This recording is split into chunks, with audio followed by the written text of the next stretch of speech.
Welcome back to Old School Sports and our OOTP 23 playthrough of the Pittsburgh Pirates.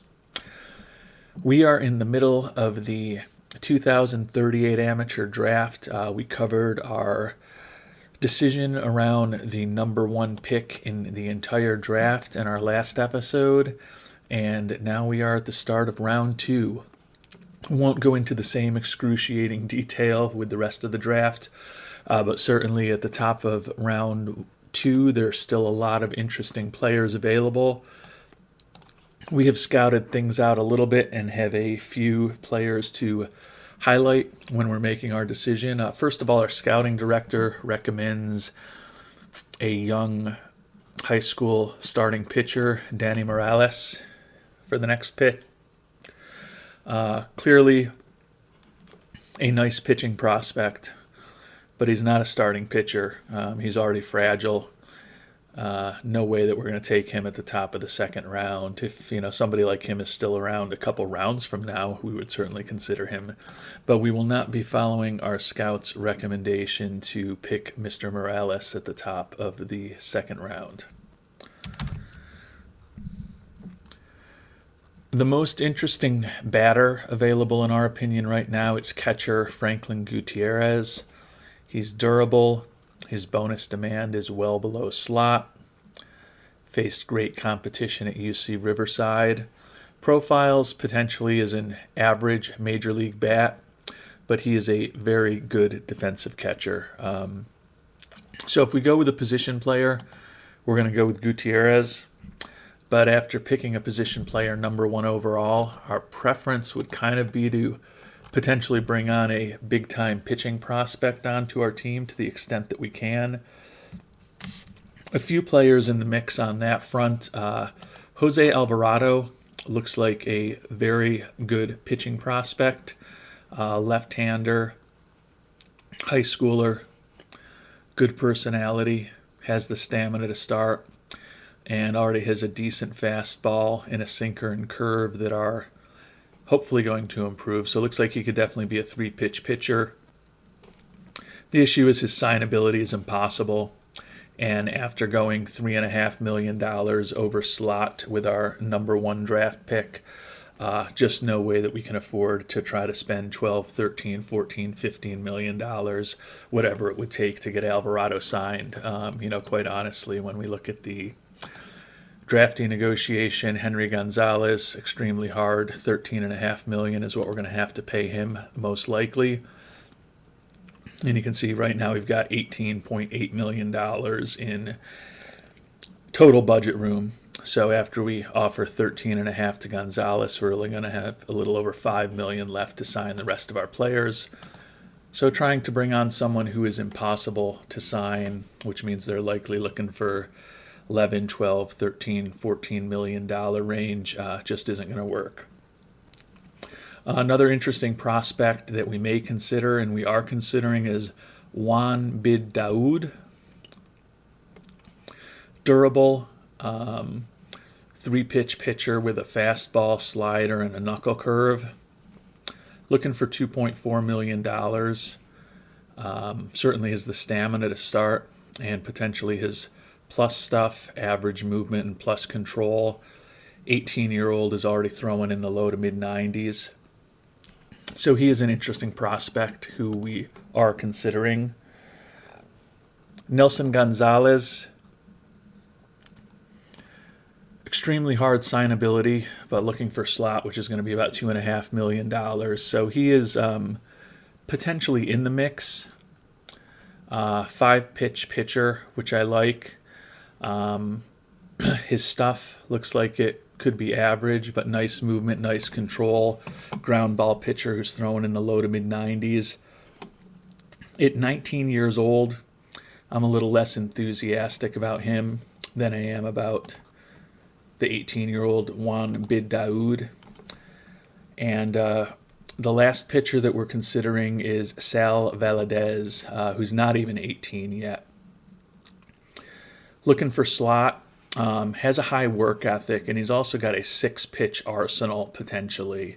None of the pitches are going to be exceptional, but you can see that they're all going to be if he fully develops above major league average. So that 6-pitch repertoire will potentially give him slightly above average stuff, really good movement, and plus control. He's a side armor who's already throwing in the low to mid 90s, even though he's not yet 18. So he's an interesting prospect to us. And although I do like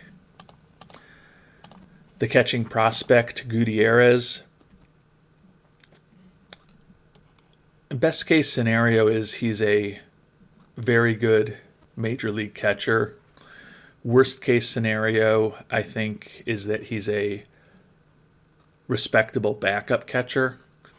So it's a very safe move. It's a very cost-effective move, but I don't think he's got the upsides of the two pitchers that are still on the list of considerations, so we're going to pass on him. So it's Juan Bid-Daoud or Sal Valadez. Taking a look at the two of them.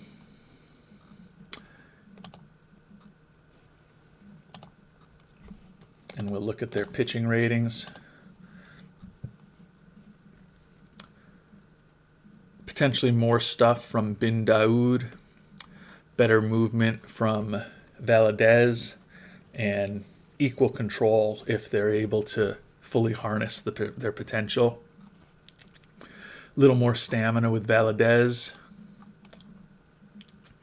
And I do like the fact that Valadez is potentially a 6-pitch pitcher as opposed to the 3 pitches that Bin Daoud will have. Although, to be fair, Bin Daoud looks like those 3 pitches will be better pitches than the potential repertoire of Sal Valadez.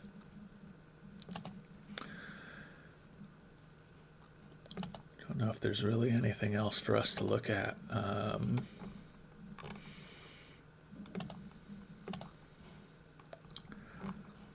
Would have thought that the hold runner ratings would be on here somewhere. Obviously, I can just look it up, but it would seem like it should be listed in the comparisons. But I'm not finding it. Anyway, so who do we go with? Juan Bin Daoud or Sal Valadez?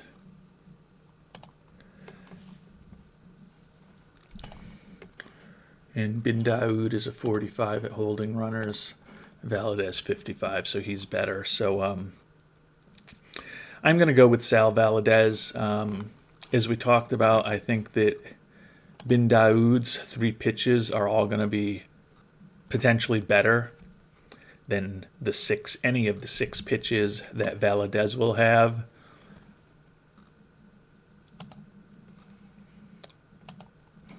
But I really like the versatility of that 6-pitch repertoire. I like the fact that with a high work ethic, it's pretty likely that Valadez is going to at least develop enough to be a respectable major league starter. And I think if he fully develops his 6 pitches with his really good movement and his plus control and potentially better than average stuff, he can be a very solid major league starter. He's looking for slot. Bin Daoud looking for $100,000 less than slot, so I don't think that should be a deciding factor. Really, the only thing I like about Bin Daoud is that he's durable, as opposed to Valadez, who's already normal as far as his injury proneness. But I think that 6-pitch repertoire is very interesting, and I'm a sucker for the high work ethic because those players generally have the best chance of developing as much as possible.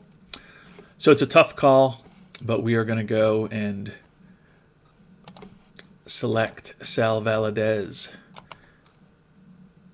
If I can get back into the actual draft itself, we will now go ahead and select Sal Valadez with the first pick of the 2nd round. Move it on to the 3rd round. And Bin Daoud is still there. That's interesting. He's now looking for a lot of money for a 3rd round pick. But I think we do barely have enough money to bring those three on board. It might mean that we're going to miss out on some later round picks, but very interesting. Scout recommends we take Aveyar, center fielder. Bonus demand is very low, which we like. He's not a bad prospect. Looks like he could be a little bit above average as a major league hitter. He's got enough speed and base running ability that he's not going to be a problem on the base paths. He's got a lot of position versatility. He can play anywhere in the outfield. You're not going to love him anywhere except left field, and even then he's marginal, just like you're not going to love him anywhere in the infield. But he is a very versatile and cost-effective player who looks like he could have a decent bat.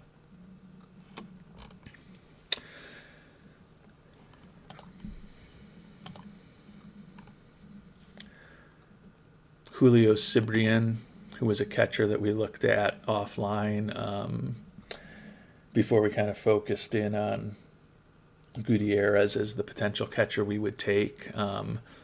Like the bat, but defensively he's just not the type of catcher we'd like to bring on board.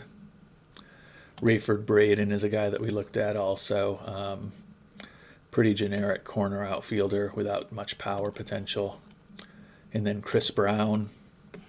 Don't love the personality at all. So I'm inclined to think that Aveyar is not a horrible one to think about. But I was torn between Valadez and Juan Bid Daoud last round. Again, $2.4 million for him at this point in the draft is going to be spending about 2 times what we should be spending on him as far as the slot. And that will put us into a situation where, we're going to spend 13.5 there. Actually, Valadez, his demand is higher than slot. It had said it was slot, so that's going to put us at $16.3 million. With $2.5 million left, we technically don't even have enough. We're shy by about $637 from being able to sign, or actually no, $2.4 million. We would be okay. So we could potentially fit all 3 of them just barely.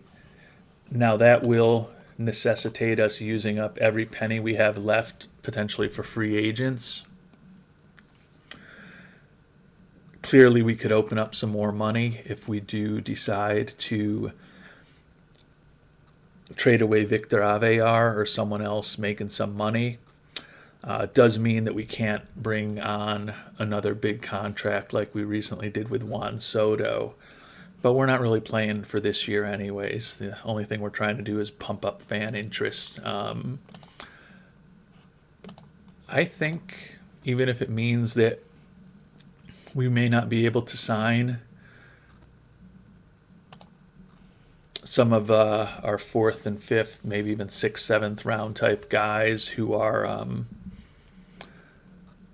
we're just going to have to be very prudent about the amount of money we offer to people, and we're going to have to find people who want to sign for nothing, basically. But the chance to bring on a second guy who could become a frontline pitcher who is durable here at the top of the 3rd round is too attractive to me. So I like to double up between Valadez and Bin Daoud, the guys who came down to our choice in the 2nd round, maybe perhaps somewhat surprisingly, or maybe not surprisingly given the amount of money he was looking for. Bin Daoud was there. So we've got a center fielder with a ton of potential as our number 1 overall pick. And then we've got 2 pitchers who look like they could be pretty decent contributors at the major league level in the 2nd and 3rd round. So I like the way this draft has started off for Pittsburgh. And that's probably going to be the peak of it since we really don't have a lot of money to throw at anybody the rest of the way. And we may end up having to trade away some salary to open up the funds to sign some of these players frighteningly. But I like the way the draft has started off for us. On to the fourth round, where our trainer recommends, or not our trainer, our scout recommends starting pitcher Dave Gutierrez, another guy who's a reliever, looking for slot, which is $830,000. Technically we don't even have that kind of money to spend. We've got to look people who are looking for basically nothing at this point. Fortunately, or maybe unfortunately, Justin Tong is a 3.5-star prospect according to our scout, and he's cheap. Although it says his bonus demand is slot, over here it says his demand is only $80,000. So he may be tricking us, but looks like a replacement level relief arm, who's a left-hander admittedly, and a little better against lefties than he is against righties, and is durable. But hopefully we can find someone more interesting than him to pick here in the fourth round. And taking a look back at the position players, Aveyar, who our scout recommended, I believe, a round ago, maybe 2 rounds ago, is still out there. I did like his position versatility. Not great defensively, but can play a lot of positions. Easy signability. Only looking for $80,000. Although now it's saying he wants slot. And a potentially slightly above average bat. I like the versatility of him, especially for a team like Pittsburgh that is not going to generally have a ton of money to spend.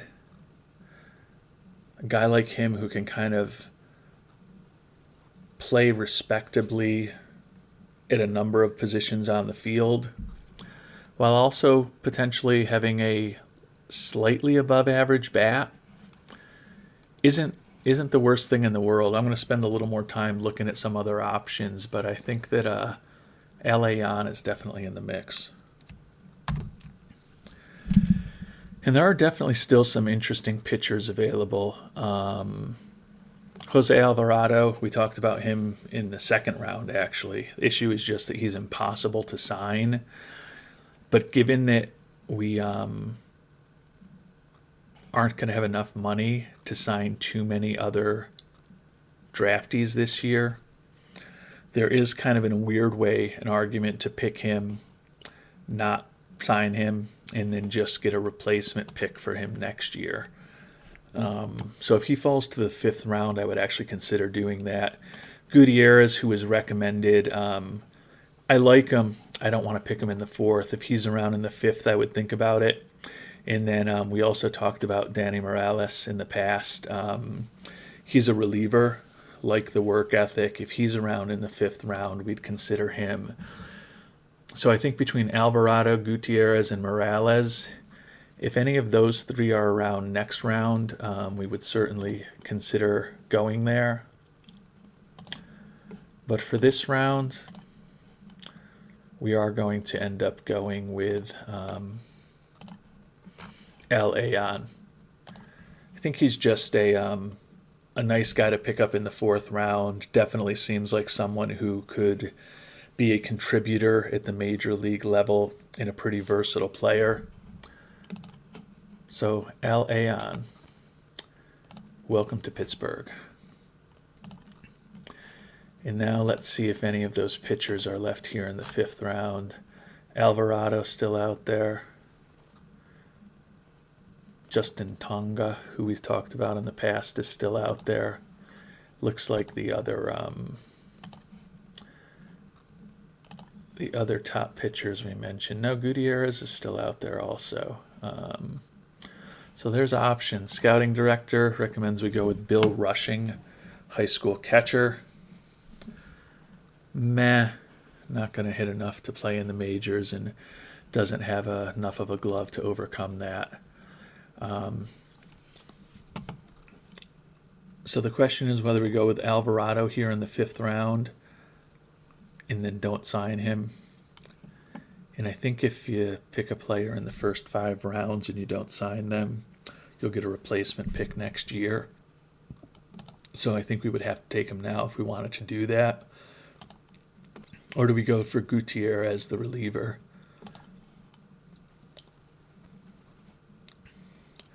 I think I'm going to take Alvarado and just hope that we'll make an offer to him, but it's probably going to be about $13 million less than he's looking for. But we'll just get the replacement 5th rounder for him next year when hopefully, well, I was going to say hopefully we won't be picking number 1 in the draft next year. But honestly, I kind of hope that we are because we are not the worst team in baseball at this point. But with our 39 wins, we are still tied for the 5th worst team in baseball, only better than the Brewers and Cubs in our own division, and then the Twins and White Sox in our former division, and then we're tied with Tampa. But that means we've got a chance in the draft lottery next year. So I guess I actually do hope that we're picking number 1 again next year, because that doesn't guarantee or mean that we were the worst team in baseball. But if so, we'll hopefully put more money into the budget next year to give ourselves a little more flexibility. So those are the first 5 rounds of the draft. If I do anything else interesting, I will turn the recorder back on and let you know. Otherwise, we'll see you on the other side of the draft. So we've finished up with the draft. All the players we drafted after the 5th round were automatically signed. We didn't get too crazy with anyone that we picked in terms of their demands. I think we're going to be able to just get these 4 players under if we offer them what they're looking for. Henry Gonzalez, we're not going to mess around. We knew he was over slot, but we thought he had the highest potential of anybody left, so we were going to submit a full offer to him. Sal Valadez, he wants $2.8 million. Slot is $2.5. I don't think he's going to sign with us if we split the difference, but we're going to at least try, offer him $2.65 million to start. Juan bin Daoud, slot is $1.25 million. He wants $2.4 million. Going to start a little below that. We're going to ultimately do whatever it takes to sign these guys, but try to get them for a little bit less. Aveyar, only looking for $80,000. We're going to meet that demand and submit that offer. And then with Jose Alvarado in the 5th round, just hoping to get a compensatory pick for him next year, since signing for him is impossible. If we get all 4 of these guys signed and still have a little money left, we'll throw whatever money left we have him in terms of an offer, but that will likely just make him very angry. And it did not take 3rd round pick Juan bin Daoud long to tell us that he wanted more money. So we're going to go ahead and give him the full demand that he was looking for. Hopefully we'll get him signed in the not so distant future. And good news for the Pirates, our 3rd round pick Juan bin Daoud is signed. So he is down in the FCL league, where you can see he's already pitched 1 game. Didn't pitch all that well, but he is a professional pitcher at this point. And even more importantly, our number 1 pick, Henry Gonzalez, has also been signed. He went 1 for 1 in his only at-bat. So unfortunately, nowhere to go but down for him over the course of his professional career. But good to have the number 1 overall pick in signed here, just a week after the draft, and already playing in the minors for us. So just 2 players left to get signed. Still waiting to hear back from Sal Valadez, 2nd round pick, and Aveyar, 4th round pick. Hopefully we'll have them signed with the team shortly. And fourth round pick Aveyar is now signed. Sal Valadez looking for more money, which we kind of expected. Looking for 2.8 million. We've got 4.8 million left. So we barely were just going to have the 2.8 million left to get him. But I think that, the 2 million that we had left for international amateur free agents, that signing period is over. So since we did spend only 3 million there, that other 2 million is in the budget. So that means we can meet his demand, and presumably we will get Mr. Valadez signed, and we'll be able to offer Jose Alvarado above slot. Clearly, if we're able to sign him as a fifth-round pick, this draft would be a huge home run potentially, with 3 potential top-line starting pitchers, in addition to the center fielder that we thought was the best player in the entire draft. It's extremely unlikely he will actually sign with us, given that signability is impossible, and that's why he dropped to the 5th round. But we will probably throw an offer out there just for fun at one point to say that we gave it a shot, and when we don't sign him, hopefully we'll get a replacement pick next year. And some good news for the Pirates as we close in on the end of July here. Omar Lopez, who we picked up in a trade with Detroit, injured himself in spring training, ready to send him on a rehab assignment. And similarly, Edgar Flores, young pitcher who we think can be a pretty important part of our rotation going forward. Pitched just 2 games for us this year, but he is now healthy, so we're going to get him started on a rehab assignment. Also, you can see that Jared Kelly and Fernando Melo are already also nearing the end of some rehab assignments. So we are going to have some difficult decisions to make over the next 4 days in the case of Melo, and then in early August in the case of Kelly, as to what we do with our pitching staff. We may have to drop some popular players, potentially move on from some Rule 5 guys, or else send guys that we might not really want to send down to AAA, but we'll be dealing with that in the coming days. Pirates have been playing better. You can see the winning percentage is up to .433. I mean, that's not exceptional, but it's better than where we were when we started the month. Still 3rd place in the NL Central. Obviously closer to worst than we are to first. But if we're able to play over 400 ball this year, that's a good step in the right direction for the Pirates. You can see Victor Aveyar is 3rd in the league in ribbies. So picking him up from the Royals has been a good move to give us a nice professional hitter in the middle of our lineup. Has 30 home runs in just 393 at-bats, 126 OPS plus, 125 WRC plus. But as you can see, we are pending finding out what's going on with him in terms of an injury. And off of this big season he's having for us, his arbitration number now up to close to $14 million for next year. So we had thought about potentially trying to trade him before the trade deadline. If he ends up having a serious injury, may have waited a little too long and have to do that in the off season. But we will find out what happens with him, and then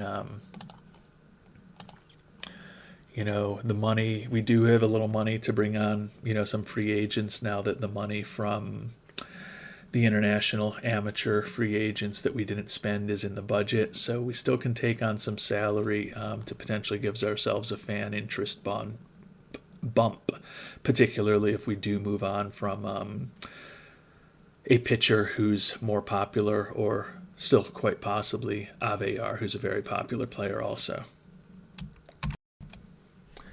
And the good news is that Sal Valadez has now signed, so at this point we've got all the draftees that we thought we'd be able to get signed. The real bad news, if you looked carefully, the season is done for Victor Aveyar. Ruptured Achilles tendon, out for 7 to 8 months. So his career with Pittsburgh is likely over. We're going to still see what, if anything, we can get for him now. If you remember in our last episode, we looked and we weren't overwhelmed with the offers for him. Clearly, he has some value for next season, but $14 million is not something that's going to work for the Pirates. So if we can save some money by getting him off the books now, particularly given the fact that he's not going to be playing for us ever again, probably would make sense to do it. Yeah, and there's players out there who are available for him. We did include veterans in, which probably is a mistake because I don't really want to take on a lot of contract. I think I'm actually going to pare it right down and just do the search for prospects and regulars. But given that he's now injured for the year and the optionality to potentially pay him $14 million next year in arbitration is of no value to the Pirates, I think that I'm inclined to just get the remaining money that we owe him for this year off of our books to help our bottom line and figure out what's the best offer out there for him and hit the bid. And the haul for Victor Aveyar is definitely not a haul. The Orioles will send us pitcher Andres Brizuela, who's basically a replacement level type relief pitcher. Was a former was a former second round draft pick. He's 30 years old. Over the course of his major league career, he's been a below average pitcher.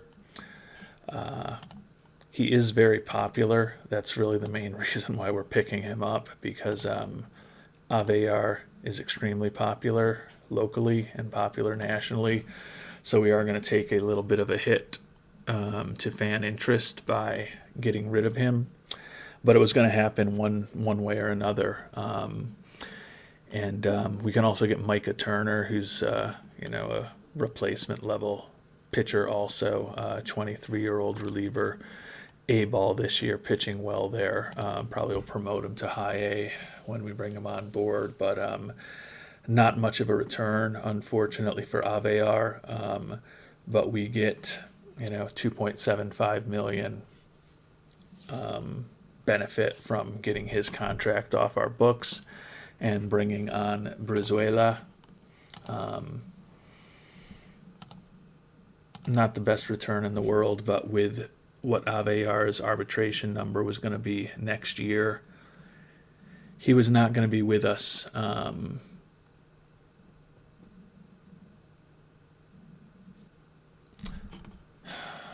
But there is another option out there.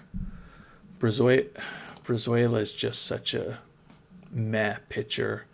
It's nice that he's popular, but I think there's a better deal out there. I'll show you the other deal that I'm thinking of. I think we've got a better deal with the Braves. It's a better deal for this season, that's for sure. They'll trade us their closer, Kareem Lovely, and keep all of his contract. He could clearly help our bullpen this year. And he also is a very popular player, so he'll offset the loss of Aveyar as much as the pitcher from the Orioles would have. The issue is that Lovely's going to be leaving us this offseason because he's going to be a free agent and looking for a lot of money. But then we also get to pick up Luis Moreno, who's a decent major league bat to kind of fill the hole we have from Aveyar.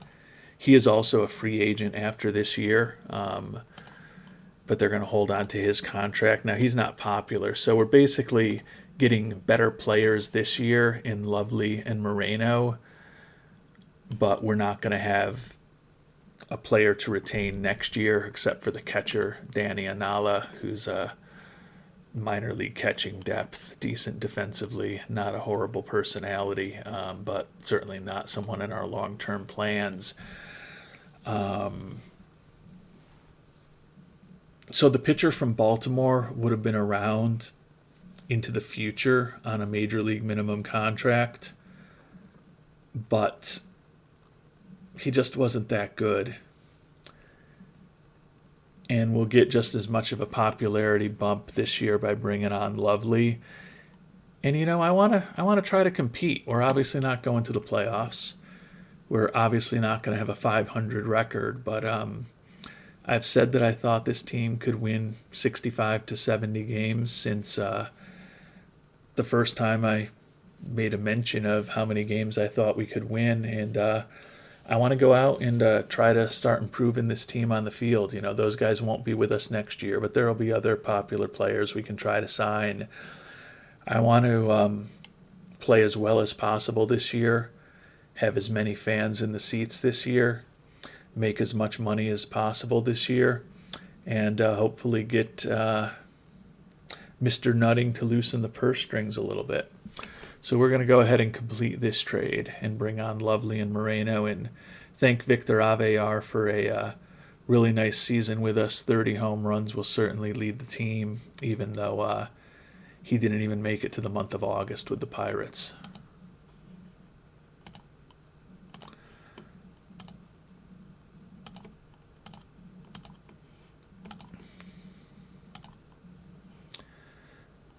So we got a bump in fan interest there,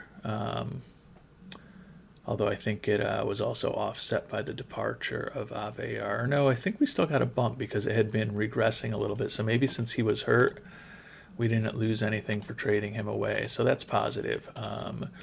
Clearly, we're going to have to make some room on the roster. We'll put Moreno up right now. That will take Aveyar's spot. But we're going to have to start making some moves as far as our pitching staff is concerned. And as I also mentioned, there's also, all the guys who are on rehab assignments who are going to be coming back shortly. So we're going to start having to make some difficult decisions with some of the more marginal pitchers on our team. Unfortunately, some of those guys were also some of the more popular players. So we may take a little bit of a popularity hit by letting them go. Hopefully at some point over the next few years, we'll be playing better.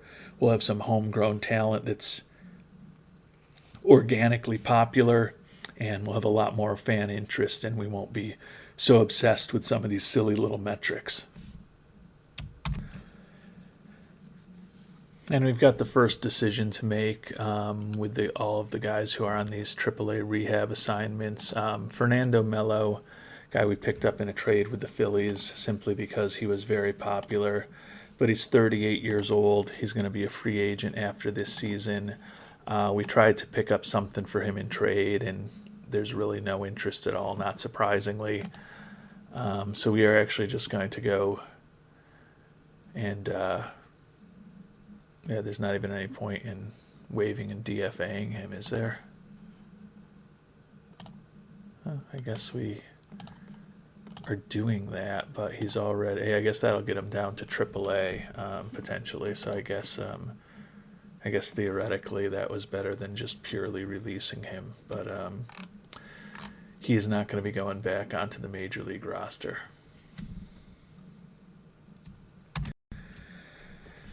And we made it to the last day of July. And with the trades we've made, most notably for Juan Soto, we have gotten a little pickup in fan interest, or pickup in attendance with the boost in fan interest in the team playing a bit better here in July than we have in previous months. We are still, obviously, not in the pennant race, 18 and a half games behind the Reds in the NL Central, but starting to look like we're going to avoid last place. Obviously, a lot can still happen over the last few months of the season, but still the two teams behind us in the NL Central, two teams behind us in the AL Central as far as their record. And we're actually ahead of Tampa Bay now by 2 games in the loss column. So it's not a great year by any stretch of the imagination, but it's not a complete embarrassment to have a .438 winning percentage. You look at the Pirates' stats at this point.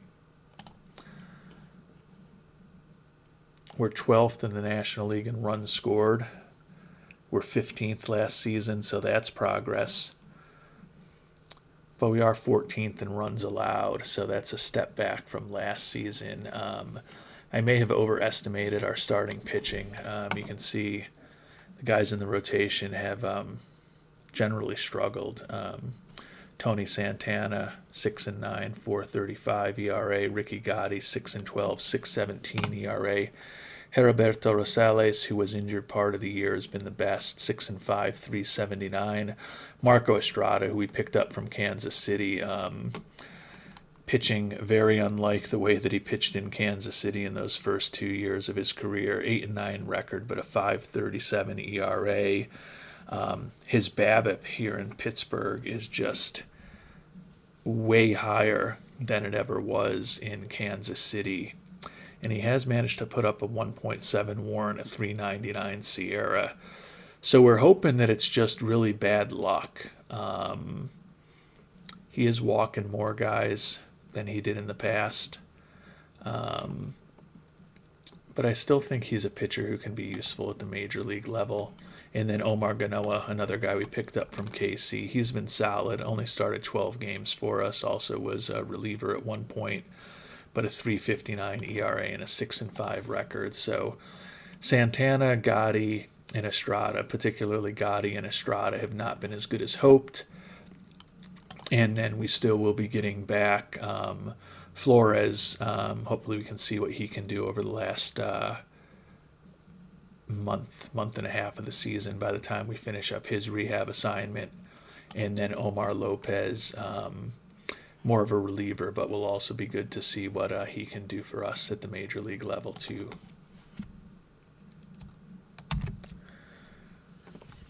And taking a look at who's available on the trading block here on the last day of July. A lot of big-time relief pitchers, a lot of popular players also if we want to keep trying to play that game. And then looking at the batters who are available. Not as talented a crew. Our old buddy Jasmine Diaz from Kansas City is out there now at the age of 35. If there was a very popular player who was set to potentially retire, I guess we could try to bring on somebody like that, but doesn't look like there's a lot of exciting players out there. And obviously already picked up Soto, which was a nice addition to the team. Looks like the pitchers are generally more popular. David Galdiano, very popular, but we're not going to pick up a guy making $21 million with a torn rotator cuff, although he is a free agent after this season. Braylon Gonzalez, also very popular. Hugo Macias is the most popular guy out there who's actually healthy. 32-year-old reliever, Iron Man. He's going to be a free agent after this year. If we could pick him up for very little, we'd keep playing that fan interest game, but certainly not going to give up a lot for him. And they're looking for a real player in return for him, so there's no point in us chasing him. And even though I wanted to think about playing the popularity game, honestly, with all the pitchers we have coming back, it just doesn't make sense to bring a pitcher onto the team. TJ Schofield Sam from the Mets. Ooh, he's got a vesting option requiring 550 plate appearances. He could actually get there if we didn't manage him well, and we would not want that to happen. So probably not even worth playing around with him, although he is popular. Jonah Diaz, 35-year-old, also popular. Fan favorite. Mixed personality, like the work ethic and loyalty. Not a great leader. Ooh, he's got a player option for $19 million next year. Don't want to get anywhere near that. Mario Ramos, 30-year-old catcher. Very good defensively. Last year of his contract. I can't remember at this point whether we have any options left with either of our catchers, Aveyar or Fuchs. Fuchs does have an option year left, but he's also our starting catcher. Having a nice year, hitting 272 and a great personality. I think Aveyar is out of options at this point. Yeah, he's out of options, so we would have to move on from him. He's not very popular. Set to make about $2 million next year, which is not optimal for a backup catcher on the Pittsburgh Pirates. Fuchs is in line to make a little more than that, but he's actually the starter, so that's a little more legitimate. I guess if there was a market for Aveyar and we could get Ramos for just about nothing, that trade would make a little bit of sense. But we can't really get Ramos for nothing, surprisingly, in a way.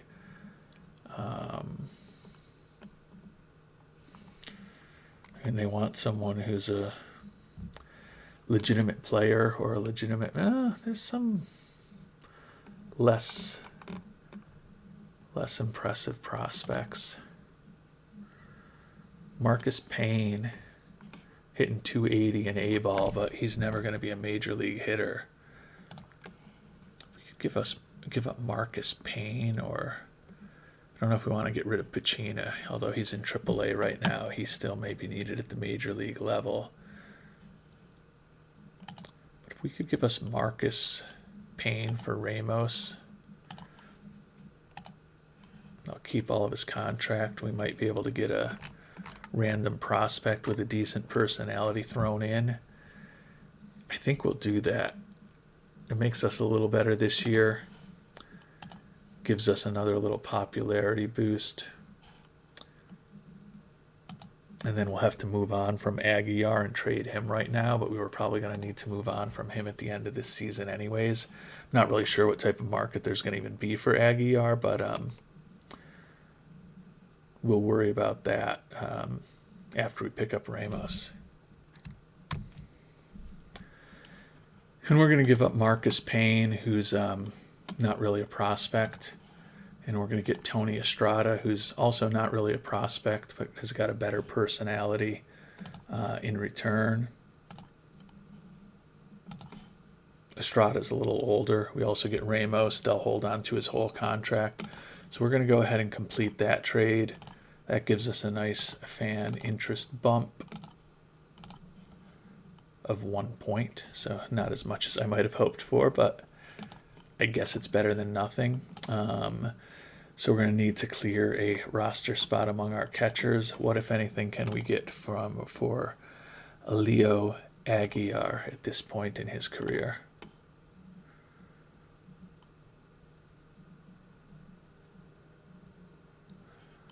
And we can get a big pile of Jack freaking Squat. Older players making decent money who aren't going to be with us next year. Not that exciting. But Willie Ayala from the Phillies does make less money than Aveyar, and he's also very popular. So if we were going to dump Aveyar anyways, Ayala also can't be sent to the minors, but he's a two-time All-Star. He's very popular. I said we didn't need any relievers, but if that's what it takes to get this done, we're going to still always look for another prospect with a good personality. You know, not going to go crazy, just looking for organizational filler. But we just want a positive personality to continue influencing the rest of the players in our minor league system, so we won't make you follow all of our tedious hunting for such a player. Amari Grice can't hit, good personality, decent defensively. Yeah, they'll throw him in also.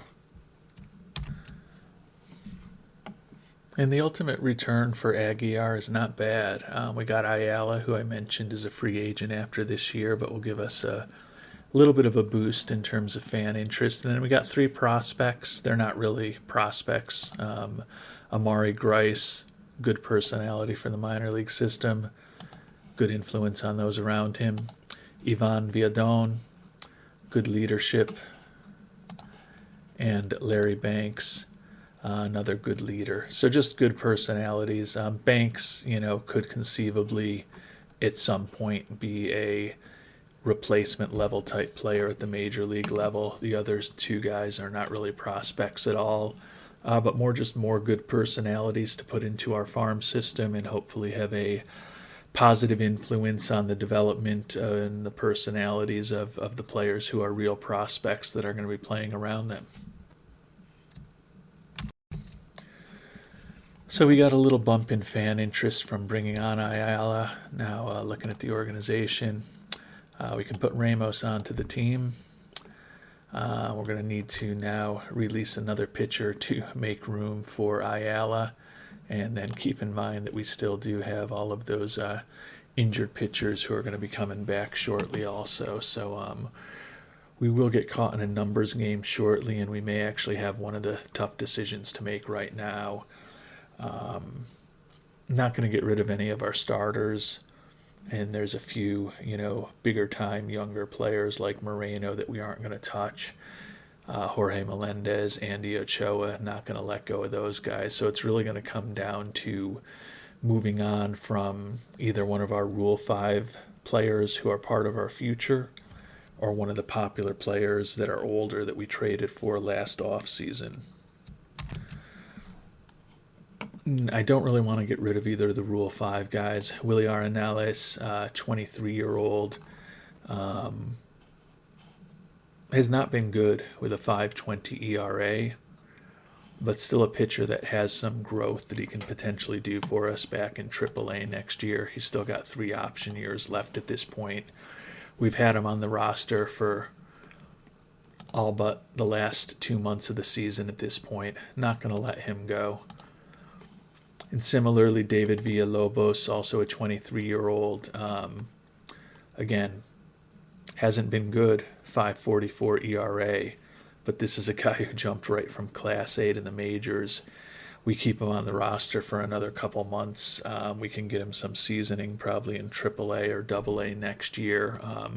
He doesn't have as much improvement to go, really just his control at this point, but I think that he can potentially be a decent major league reliever for us. So then it comes down to letting go of one of the veteran pitchers that we picked up who are a little more popular. Tony Owens, picked him up in a trade with Tampa Bay. You can see he's extremely popular. He's put up a 4.59 ERA, 2-4 record for us. He is a fan favorite. And then there's also Elmer Rodriguez Cruz, who's also extremely popular, also a fan favorite. Has been a little more effective, I guess, although he is fragile. Both of these guys are going to be free agents after this year, so we're going to be losing them regardless. And Kareem Lovely, who we just picked up in a trade, a few days ago. I guess we could try to move on from him instead, since he's only very popular. I hate playing this popularity game. I really would like to just be in a position where we're just putting the best players on our team, but since we're not really playing for much of anything, I guess we can do it. And we can get something for Lovely, so since he's less popular than the other guys, I think we're just going to go through and see what prospect that hopefully has a decent personality and some option years left we can get for him. And for Lovely, we can get Dennis Gomez from the Toronto Blue Jays, 28-year-old, almost 29, but he does still have 3 option years left. Has never pitched in the majors, been at AAA most of the last few seasons. You can see he's kind of a 4A pitcher. Does have a good personality, though, so someone who can be some organizational depth for us for the next few years. We're going to go ahead and complete that trade. Doesn't look like it really had an impact on fan interest, which is positive, and that will allow us to get Willie Ayala onto the Major League 26-man roster. So that is going to do it for the trades. You can see we've got the bump in fan interest over the last month or so, getting more people in the seats, playing a little bit better as we talked about. You can see our revenue per game should be up, not a huge amount, but improved from a year ago, which hopefully will result in a bigger budget for us next year. Our player payroll with the trades away of Aveyar and the other players down to just $24 million. And you can see we do have some money for free agents now. You know, the last thing to try to do is we're not going to sign Jose Alvarado because he's got impossible level of signing. But we're going to give it a shot. I know he's not going to sign with us, but if we were by some miracle able to sign him, that would mean that between him, our second-round pick, Valadez, and our third-round pick, Bin Daoud, that we would have gotten the three pitchers that we thought were the best in the draft at the start of the second round. We would have been able to end up with all of them on our team after the draft. Now, obviously, there's no way Alvarado's going to sign for us. We're not going to mess around with the slot amount for him. Says he's looking for over $10.5 million. So we're not going to get him, but we're going to at least make the attempt, giving him every penny that we have available, $5,908,418. As I said, he's not going to sign with us for that amount, but we got to roll the dice and hope that there's a bug in the program, and he does. So we'll find out what happens with that probably within the first couple of days of our next episode. Until then, Pirates are a third-place team, on pace for a significantly better year than they had under the previous regime. You can see we're close to being able to improve our winning percentage by almost 100 points, which would be a big step forward. We're still not playing anywhere close to 500 ball, so that's not so great, but we'll find out how the rest of the regular season goes in our next episode. Until then, thanks so much for watching, and hope you have a great day.